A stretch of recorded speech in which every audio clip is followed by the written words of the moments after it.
They said she was too dark, too heavy, too much of a burden for anyone to want. And when her father sold her for a rifle and a sack of grain, no one lifted a hand to stop him. What they didn't see, what they refused to believe, was that inside this 50-year-old woman lived a heart still capable of tenderness, still holding hope after decades of rejection. Her name was Marjorie, and the day she was driven out of her home, the townsfolk thought her story was finished. But on the mountain trail, a man was waiting, a mountain man known for his silence, his scars, and the way he kept to himself. When he looked at her, he didn't see too dark or too heavy. He saw someone carrying wounds as old as his own. And instead of turning away, he said 6 words that changed the course of her life. "You're coming with me. You're safe." That's where the story begins, between two people who had both been broken, both dismissed by the world, yet somehow found each other in the quiet refuge of the high country. But here's the question that lingers. Was this man offering her another cage, just one with softer bars? Or was he holding open a door to something she had never known before? Freedom, respect, and love that saw beyond appearances. In the long silence of winter nights, Marjorie would discover secrets about this man's past and about herself that even she had forgotten. Secrets that would test her courage, tear open old wounds, and force her to choose retreat into the shame others had written for her, or step fully into the life she had always deserved. This is not a story about pity. It is a story about dignity, about the unexpected places where love plants itself, and about the courage it takes to believe you're worthy, no matter how many years the world has tried to tell you otherwise. For those of you who have carried pain quietly, who have endured mockery or loss, who sometimes wonder if it's too late for tenderness, this story is for you. Because sometimes the plans no one expected are the ones that set us free. Will Marjorie find a home in the very mountains where she was sent to disappear? Or will the past come knocking one last time, threatening the fragile hope she has just begun to hold? Stay with us. What unfolds next may just remind you that the human heart is never too old, too heavy, or too dark to be chosen. Wyoming plains in 1884 were a land that remembered everything. The wind carried the whispers of broken promises, and the soil itself seemed to hold the weight of secrets that families wanted buried. Marjorie Lark had carried one such secret all her life. At 50 years old, she was not the kind of woman the frontier celebrated, too large, too dark-skinned, from years beneath the merciless sun, too quiet for the chatter of the mercantile. Too much of this, too little of that, the town used to say when she was young, until their words carved themselves into her bones. Once long ago, her father had sold her, not for gold nor cattle, but for something meaner to be rid of her. She was 16, plump and broad-shouldered, with eyes like storm clouds and hair that caught red when the light struck it. He had told her plainly, "No man in town will want you. Too fat, too dark. You're only good for trade." And then with a bitter laugh, he handed her to Jonah Cross, a mountain man known for living half wild among the pines. But Jonah had not been the monster she feared. He had not laid claim to her body nor demanded her obedience. Instead, he had given her a small cabin on the edge of his land, a place to grow food, tend goats, and learn the silence of the high country. It was not love nor even companionship, but it was safety of a kind. For the first time, she had not been struck, shouted at, or shamed. Jonah had left her alone, and in a strange way, that aloneness had been a gift. Yet Marjorie never forgot the sting of those words. Sold because you are too much, too dark, too fat. Even as years passed, even as she built a small life, with her hands, her heart lived in that shadow. She carried herself with dignity, yes, but always as if she were invisible, as if at any moment the world might remind her of her unworthiness. Now, 34 winters later, she still lived near the same ridge, though the cabin was hers alone. Jonah had drifted in and out over the years, a man of the mountains, grizzled and scarred, but he never stayed long. The town still whispered when Marjorie came to trade herbs and jars of preserves. There she is, the one too dark to marry, the fat girl her father sold. They thought she could not hear. She always heard, but she bore it with silence, her back straight, her hands steady. She had become known as the healer of small wounds, the one who knew which root eased a cough, which tea soothed a restless child. Children loved her. Stray animals seemed to follow her. And yet when the evenings came and the fire burned low, she sat alone listening to the echo of a girl's sobs from so many decades ago. What she did not know, what she could not imagine, was that her past was circling back to her.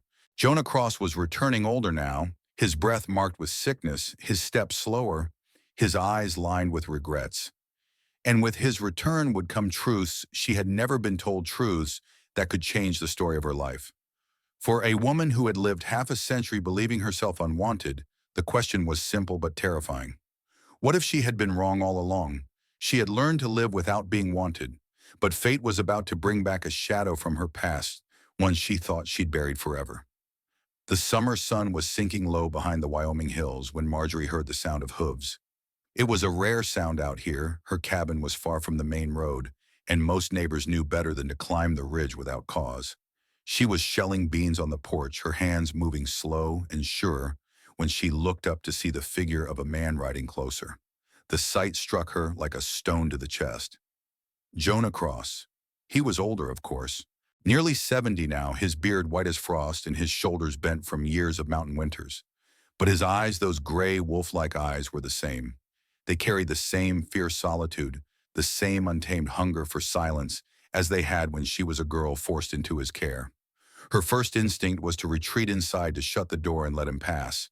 But something in the way he sat, the saddle, stopped her. He did not look like the Jonah she remembered, untouchable, hard as the ridges themselves. He looked tired, almost fragile. When he dismounted, it was with a wince, his hand pressed against his side as though to steady a hidden pain. He stood there at the edge of her yard, his hat in his hand, and for a moment neither spoke. The air was filled only with the cicadas in the brush, buzzing like an old clock that had outlived its hour. Finally, Jonah said her name, Marjorie. His voice was rough, but beneath the gravel she caught something she had never heard before in him: hesitation. She nodded stiffly, her chin lifted. "You've been gone a long time." He shifted on his feet. Too long. Memories spilled unbidden into her mind, the day her father had traded her like livestock. Jonah's silent acceptance, the long seasons when she lived beside his land, but never truly with him. He had been her captor by circumstance, her protector by accident. Never cruel, but never close. And then he had vanished into the mountains for months at a time, until one day he simply never returned. Now here he stood again, and she found herself wondering what he wanted. "I heard you'd built a life here." Jonah said, his gaze sweeping over the small cabin, the garden fenced against deer, the rows of herbs drying on the porch rail. I thought maybe you wouldn't mind if I stopped in a while." His words puzzled her. Jonah had never asked permission for anything in his life. He had always come and gone like the storms. She studied him, the way his hands trembled slightly on the hat brim, the way he leaned heavier on one leg as if standing itself was effort. "You're sick," she said quietly. It wasn't a question. Jonah's jaw tightened, then eased. "Doctor in town says my lungs are failing. Winter will finish what the year started." The news sat heavy between them. Marjorie's chest tightened with an ache she didn't expect. She had imagined Jonah as immortal like the mountains themselves, distant, unyielding, beyond the reach of time. To see him frail was like watching stone crumble. "You want me to care for you," she said at last, her voice steady.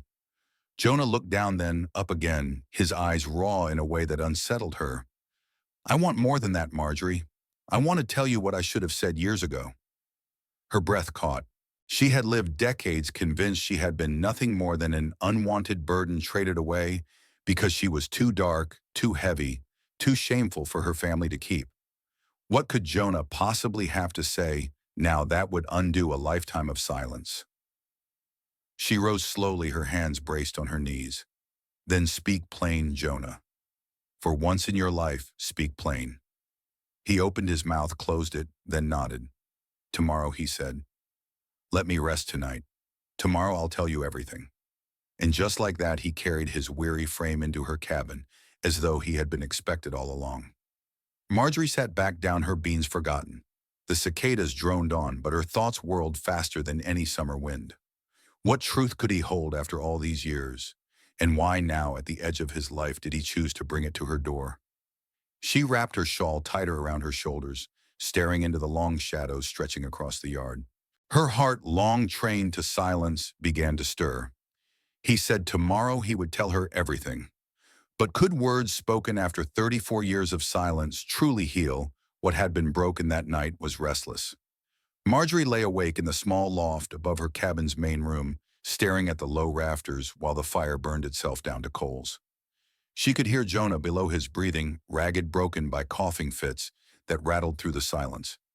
Every sound tugged at memories she had tried to bury nights decades earlier, when she would lie awake in another cabin, his cabin waiting for him to return from the mountains.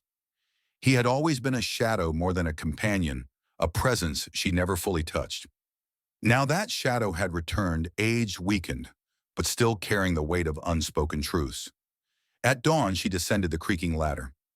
Jonah sat hunched at her table, hands wrapped around a mug of coffee she had set out for him before she went to bed. He looked smaller than she remembered, though his eyes still held that quiet intensity. "You said you'd tell me everything," Marjorie said, her voice steady, though her heart pounded. Jonah lifted his gaze slowly, as if dragging it up from the depths of a well.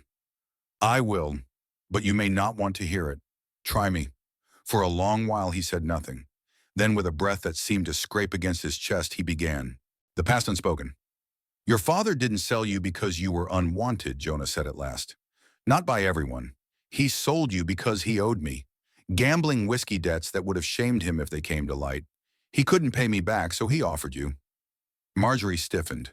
She had always known she was bartered away like cattle, but hearing the details pierced her like a thorn buried too deep to pull out. "And you accepted," she said bitterly.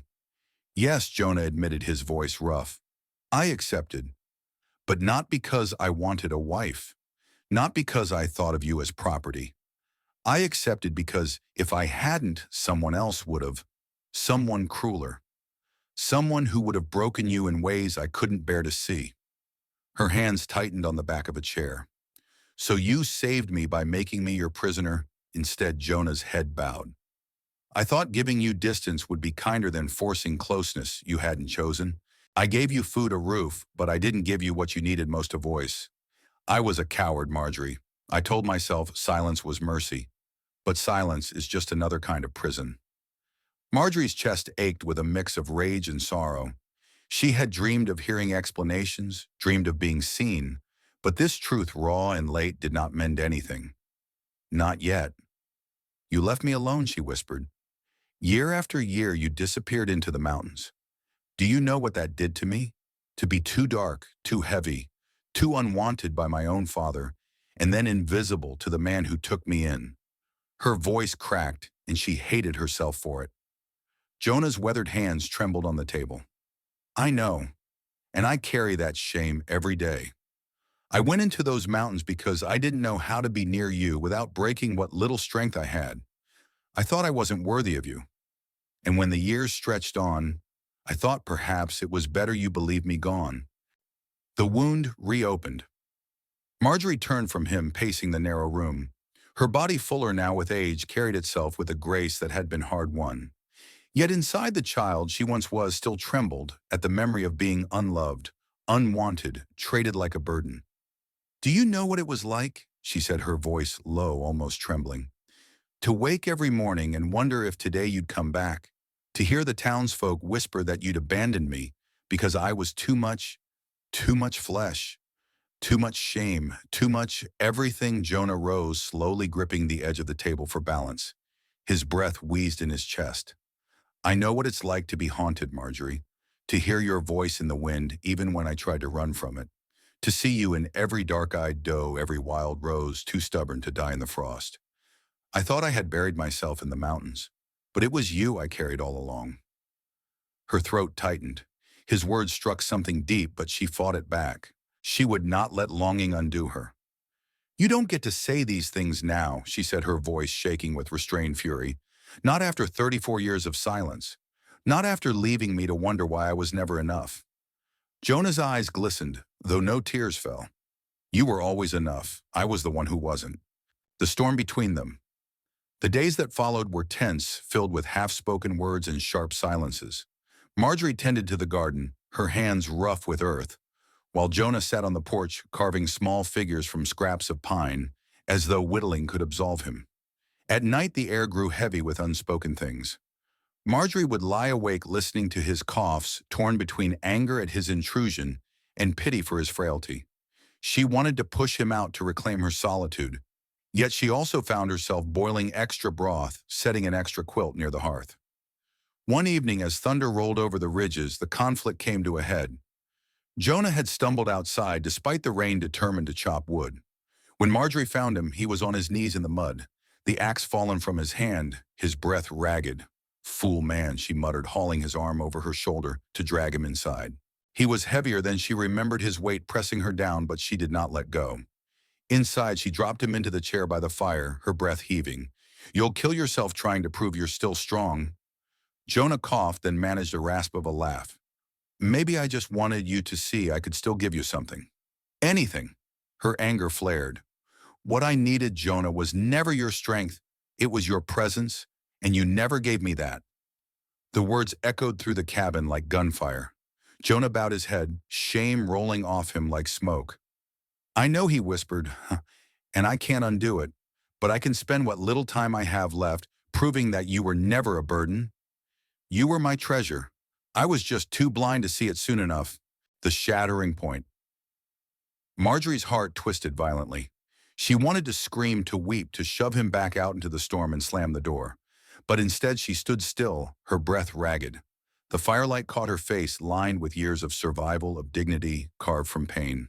She realized with a sharp pang that the battle was not only with Jonah, it was within herself.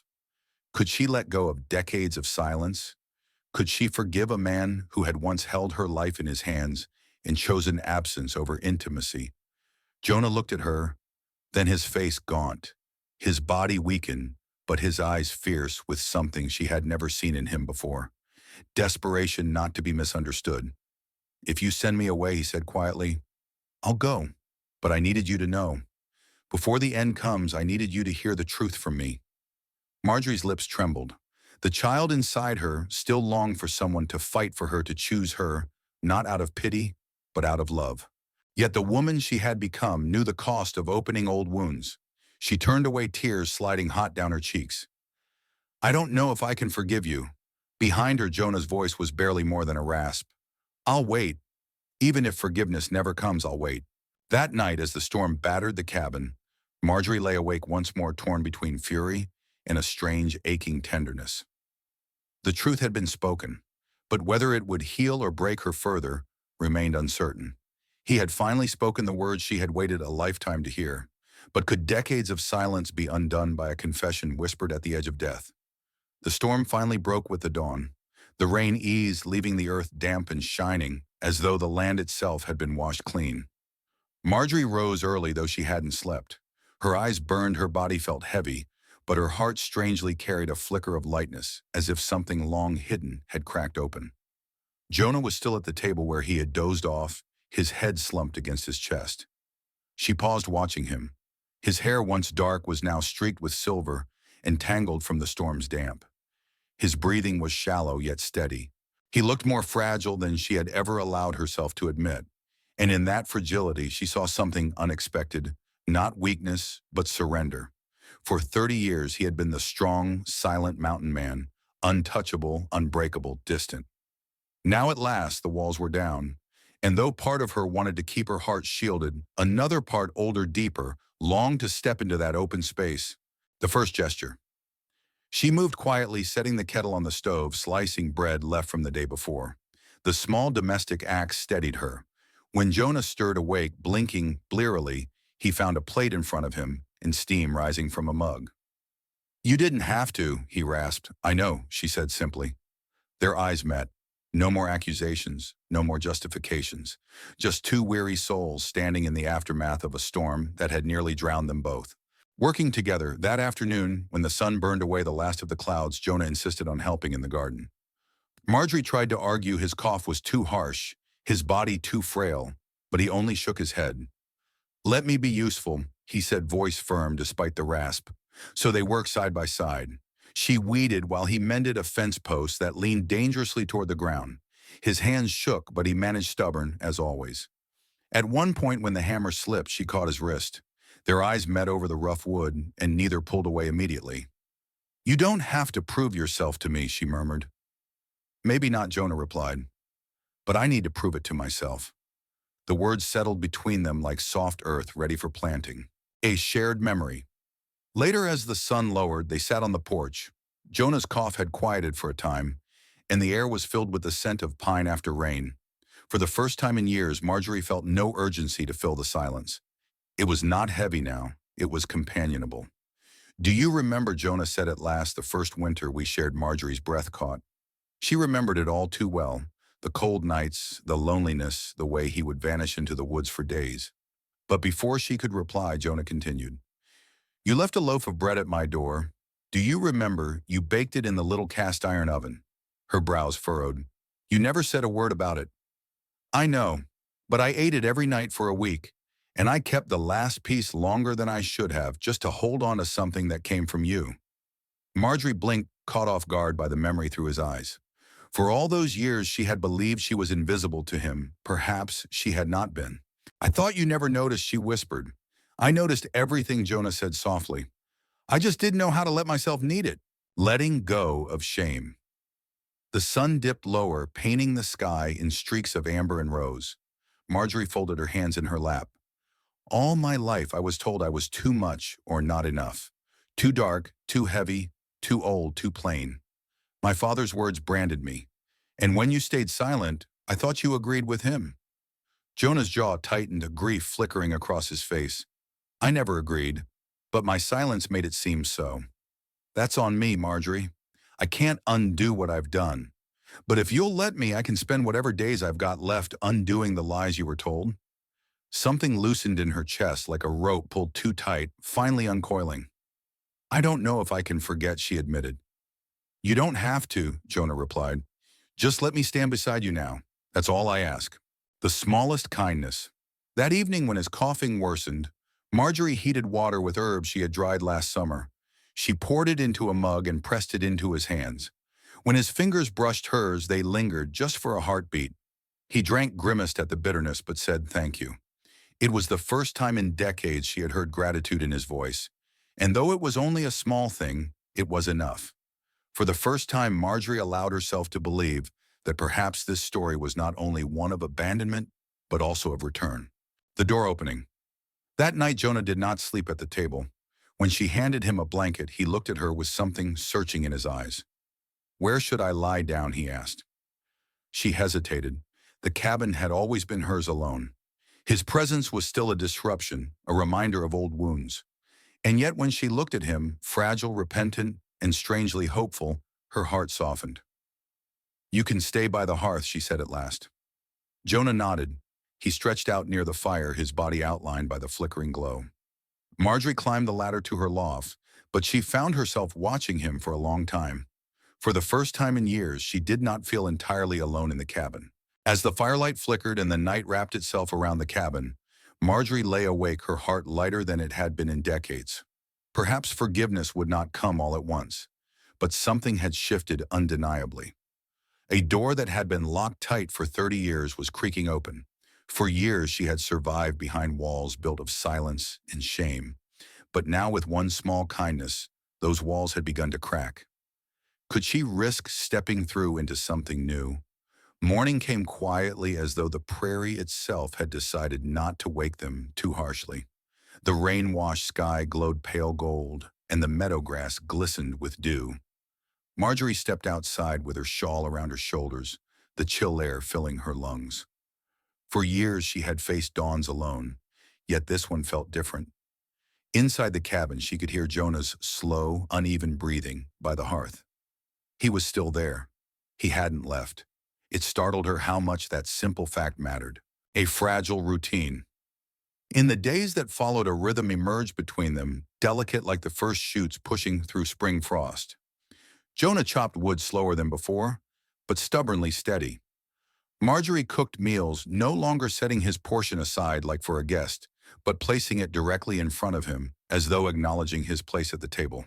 They didn't talk much, but when they did, the words came softer. Jonah asked about her work on the farm, about the herbs she gathered in the hills.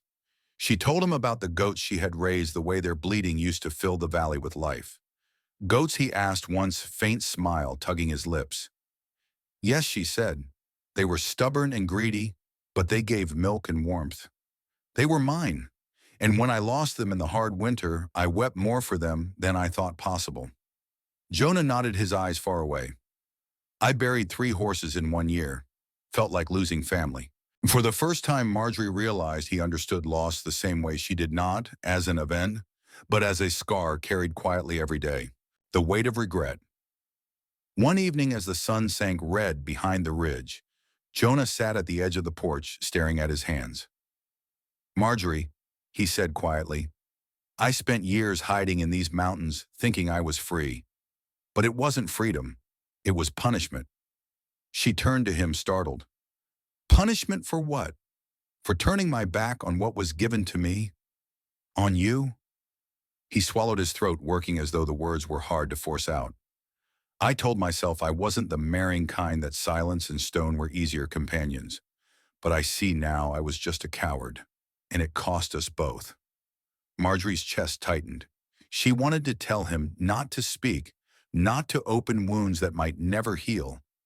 Yet something in his voice, raw, unguarded, kept her still.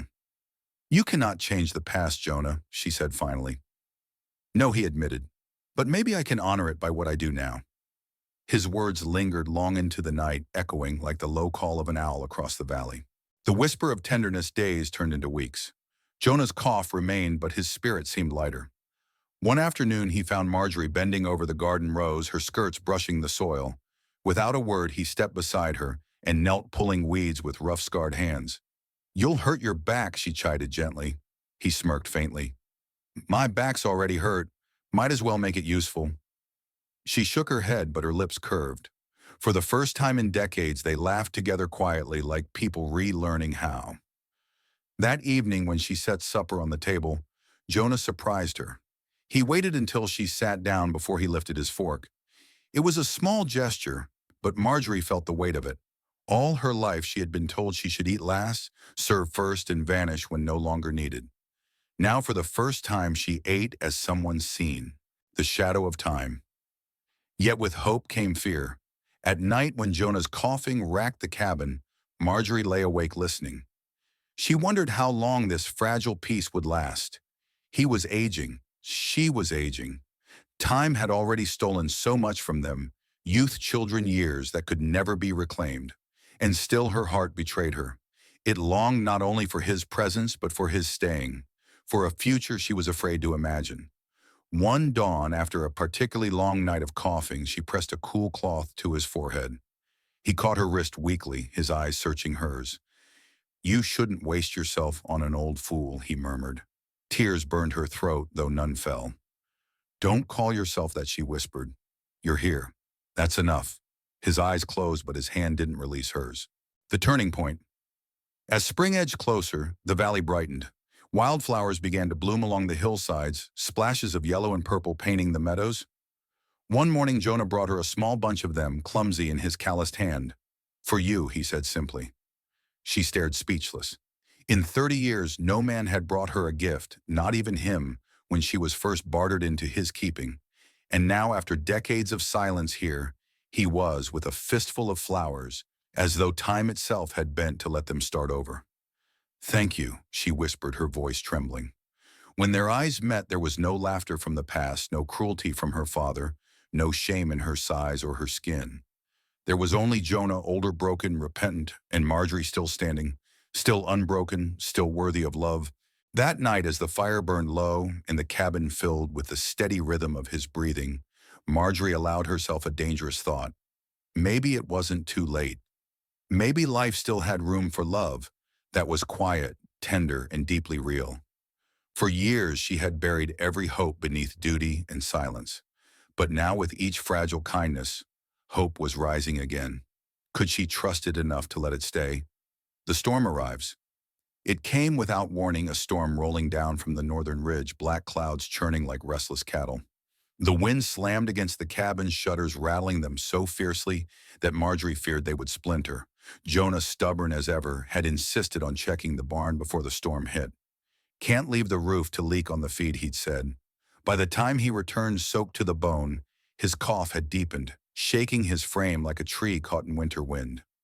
Marjorie pulled him inside, scolding through tears she didn't bother to hide. "You fool of a man, you'll kill yourself for a roof plank." But Jonah only managed a faint grin. "If I don't, the cattle will go hungry. What good's a man if he can't keep a roof from falling?" That night he collapsed into the chair by the fire, unable to rise again. His breath came ragged, his skin pale. And Marjorie, who had endured every cruelty life hurled her way, felt terror wrap cold fingers around her heart. The long night she worked without pause, brewing willow bark tea, laying cool cloths across his forehead, whispering prayers into the storm's roar. The thunder outside seemed to echo the turmoil within her chest. Between shallow breaths, Jonah muttered, "I should have been a better man. Sooner." Her hand stilled on his brow. "Don't speak of the past," she whispered fiercely. "You're here now. That's what matters." But he shook his head, eyes clouded. "I wasted years hiding from you, Marjorie. Years I can't give back." Tears slipped down her cheeks as she pressed her forehead against his hand. "Then don't waste this one. Stay with me." For the first time her voice broke, not with anger, not with bitterness, but with the raw ache of needing someone she could no longer pretend she didn't love. The confession. When dawn crept pale and gray through the storm's remnants, Jonah stirred. His voice was rough but steady. "Marjorie," he rasped, "if I die, know this?" No, she cut him off, her tone fierce as steel. "You'll not speak of dying." But he gripped her wrist with surprising strength. "Hear me," she froze, his eyes clear despite the fever held hers. "I never deserved you. Not then. Maybe not even now. But you've been the only light these mountains ever gave me. And if I'm to take my last breath, I want it known I loved you." Quietly, stupidly, but truly. Her breath caught. For 30 years she had carried silence like a coffin inside her chest. And now here he cracked it open with words she had once begged for in the privacy of her prayers. "I love you too," she whispered, the truth tumbling free like floodwaters breaching a dam. Jonah closed his eyes, not in surrender, but in peace. For the first time since she'd known him, his face looked unburdened. The choice. But the storm had left its mark. Jonah's cough worsened over the next days, draining the strength he had left. Marjorie faced a choice she had feared her whole life: to love and risk losing, or to retreat back into the safety of solitude. At dusk, she stepped outside the mountains, looming dark and vast around her. Her father's voice still haunted her. Too dark, too fat, too much trouble for anyone to keep. Yet Jonah had kept her, not as property, not as shame, but as something precious enough to risk his last breath admitting. She returned inside, her decision already made. If love was fleeting, she would hold it fiercely. If it ended in grief, then at least it had been real. A new strength, Marjorie became nurse guard and anchor all at once. She prepared broths, rubbed liniment into Jonah's chest, and sat beside him through every coughing fit. At night, when he drifted into shallow sleep, she whispered aloud the dreams she once locked away. "I always wanted a garden of my own, with herbs and lavender where children could learn their names. I always wished someone would sit beside me at the table without rushing through the meal. I always prayed I'd be seen not as a burden, but as enough." Though Jonah was half asleep, she felt his hand tighten around hers at those words, a silent vow that he had at last seen her. Breaking open. One morning after a particularly brutal night, Jonah tried to rise from the chair. Marjorie rushed forward, but he lifted a hand steady. "Don't," he said. "Let me try." With shaking arms, he pushed himself upright, staggered to the table, and sank onto the bench. His chest heaved, but his eyes were alive, fierce. "I won't leave this earth sitting in that chair," he said. "Not before I give you this." From his pocket, he pulled a small carved token of wood, a circle smoothed by years of being turned in his hands. On it, he had etched a single word: home. "For you," he whispered, "because that's what you've been to me." Marjorie's tears fell freely now. She took the token in her hands, pressed it against her heart, and leaned her forehead to his. "You stubborn, beautiful man," she breathed. "Don't you dare leave me yet." That night, as the wind hushed and stars returned to the sky, Marjorie lay awake beside the fire, clutching the carved token. For the first time, she wasn't afraid of her feelings. They had both broken open, and in the breaking, something new had taken root. But love, fragile as it was, still lived under the shadow of Jonah's failing health. Would he endure long enough for them to build the life they had once been denied? The storm left the country rinsed and shining. the way grief sometimes scrubs the soul so clean that even pain looks like light. Morning threaded pale gold through the pines. The air was cool and bright and smelled of wet earth and pine pitch, and for the first time in many winters, the ranch felt like it had a pulse. Marjorie woke before the sun. She stoked the fire, slipped a kettle on, and set a pot of bones to simmer. Pine needle tea, onion poultice, a ribbon of honey, small ordinary things that have always kept people alive. Jonah slept, his breath still shallow but steady, one hand closed around the little carved token he'd given her home. She kissed his knuckles and whispered, "Hold fast." By noon he was sitting up with a blanket over his knees, stubborn pride flickering in his eyes. "Thought I'd try broth," he said, as if asking permission to live. She fed him slowly, spoon by spoon, and when he finished, he caught her wrist the way drowning men grip rope. "Don't go far," he murmured. "Not anymore," she said, and meant it. A door opens. By late afternoon, a wagon rattled through the gate. Mrs. Abernathy from the far bend, her niece Ruth at the reins, and Mr. Devine with his fiddle case. Marjorie stiffened on instinct, remembering years when women twisted their mouths and men averted their eyes as if her very body were a scandal. But Ruth jumped from the seat with a grin and a basket. "Hot rolls," she said, breathless. "And jam. Mama says sugar heals the parts prayer can't reach." Mr. Devine tipped his hat. "Heard tell the old roof tried to drown you. I can mend fascia, ma'am, and if the patient allows, I can mend moods." He patted the fiddle. They came in like weather-filling warming. Ruth cleaned lamp chimneys and put new wicks. Mr. Devine played something soft that sounded like a good sheepdog trotting beside you on a hard day. Mrs. Abernathy eased Jonah's cough with a bottle of horehound she kept for winter lungs. Marjorie watched them work and felt a knot she'd carried since girlhood loosened one thread at a time. Maybe it was the storm. Maybe it was Jonah's confession. Maybe the mountains were tired of holding every secret alone. Whatever the reason, the cabin was no longer a fortress. It was a house with the door propped open and the kettle singing like a welcome. What he'd been building that evening when the visitors left and a sliver moon rose like a bent nail above the ridge, Jonah asked for his coat. Inside pocket, he rasped. She fetched it and found a thick envelope sealed with twine and a neat line of signatures. Her name stared back at her twice, once as equal owner of the ranch, and once her hands shook, named trustee of something Jonah had titled the Cottonwood Trust. "It's for the ones left on the ridge," he said, voice low. "Girls and boys folks think are too much, too dark, too heavy, too broken, too anything.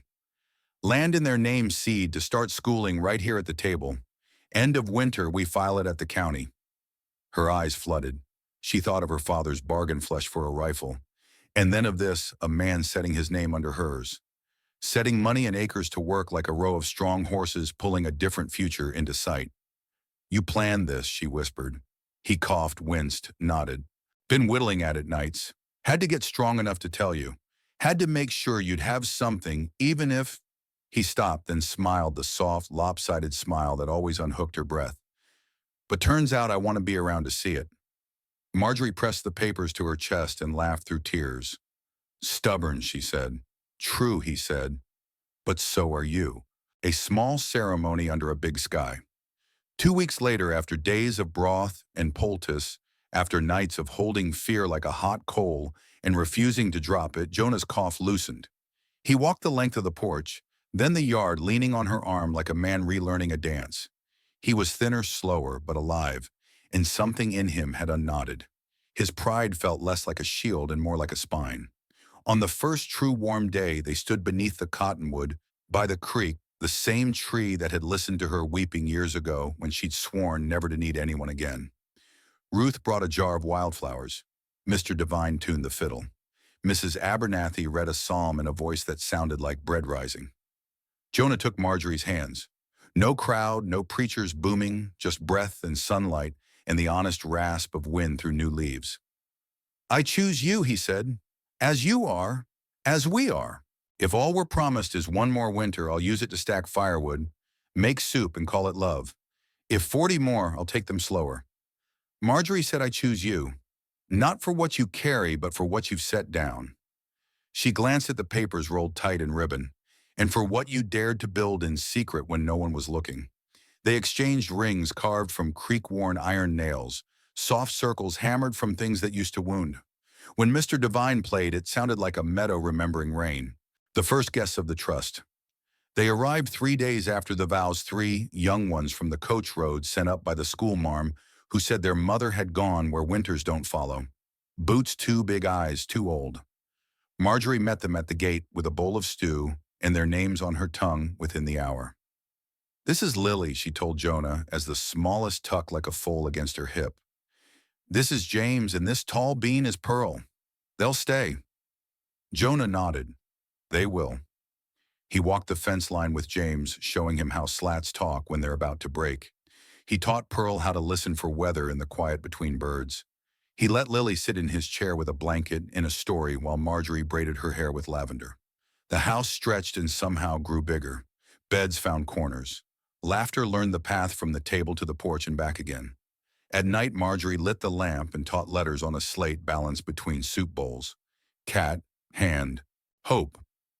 When Lily fell asleep mid-word, her cheeks smudged with chalk, Marjorie slipped the slate away and tucked a quilt to her chin. Too dark, too heavy, too much. The old sentence passed through her mind one last time, not as a wound, but as a warning she would not pass on. A place with a name. Jonah carved a sign for the road. The letters were steady the way his voice had become when he spoke of tomorrow. Cottonwood home. Bread at noon. Work by 3. Warmth always.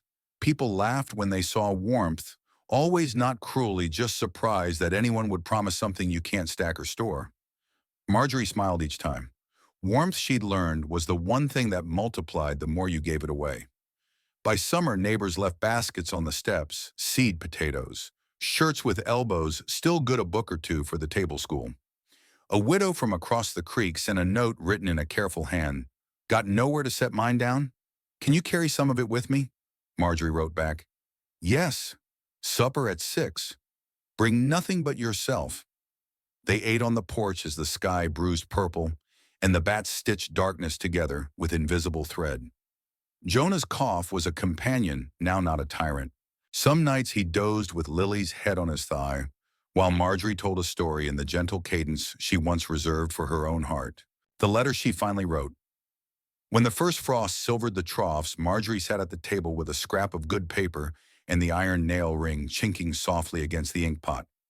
She wrote to the girl she had been the one shivering at a depot, the one traded for a rifle, the one who built walls taller than the mountains to keep both harm and hope out. Dear Marjorie at 16. They were wrong about you. Your color is not a burden. It is a map back to the people who loved before you were born. Your body is not a joke. It is the house that kept you alive long enough to meet kindness. You are not too much. You are precisely sized for the work of making room for others. One day a stubborn man with a broken past will choose you because you are you. He will bring you a carved word and a stack of papers that turn land into refuge. You will say yes. To him, to yourself, to tomorrow. When the world is loud, listen for soup, simmering for a kettle's small mercy, for laughter learning the way home. When you're asked to go where the door's open and the water's sweet, you are not alone anymore. With love from the woman you become, Marjorie at 50. She folded the page, slid it between the deed papers of the trust, and felt something settle like a creek finding its bed after long flood. A quiet forever winter returned. It always does, but this one wore different eyes. Jonah stacked wood higher than himself, then sat at the table to read, while Lily practiced her letters and Pearl hummed and James whittled a rooster that looked ambitious. Some nights Mr. Devine walked up the lane and fiddled under the lintel while Mrs. Abernathy corrected spelling. Ruth Toller now courted a kind-eyed blacksmith who washed his hands before dinner and spoke less than he listened. And Marjorie kept the kettle singing. She kept a chair scraped back from the table like an open hand. She kept saying yes to the lives that came to the door, believing as she once had that they were too late for love. She placed the carved token on the mantel where the firelight found it every dusk. Home. A small circle, an old nail made new and a promise kept. Because in the end, the plans no one expected were simple as bread and as holy to welcome the ones left out in the weather, to build a table that could grow, and to love a person exactly as they are now, not later. The mountains held their breath. The cottonwood whispered. The house, no longer a fortress, breathed in and breathed out the way living things do when they know they are safe. And two people, scuffed and stubborn and finally brave, chose each other again. Some winters later, a stranger will step off the stage carrying a torn photograph and a story that could crack the trust wide open or root it deeper than ever. Do you want to read the epilogue when that knock comes in the snow?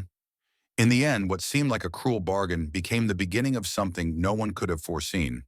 Marjorie, once sold as though her worth were measured in grain and gunmetal, discovered that she was never the sum of other people's judgments. And the mountain man who took her in, he did not rescue her. Instead, he simply gave her space to breathe, to heal, to be seen. Together, they built a life not out of wealth or grand gestures, but out of kindness repeated day after day. A warm meal left waiting, a steady hand offered on a hard trail, a shared silence that spoke more than words. It was in those small, steady choices that love quietly bloomed, proof that even after decades of rejection, hope can still take root. And maybe that's the lesson for us. No matter our age, no matter what others have said or done, it is never too late to be chosen, never too late to offer gentleness, and never too late to believe that love, real love, can find its way. If this story touched your heart, we'd love for you to stay with us on this trail. Subscribe to None, Wild West Saga for more stories of resilience, kindness, and late-blooming love. Share this with someone who needs reminding that hope still waits even in quiet corners. And tell us in the comments, would you like to hear more stories like Marjorie's? Or perhaps follow what happened after her new beginning?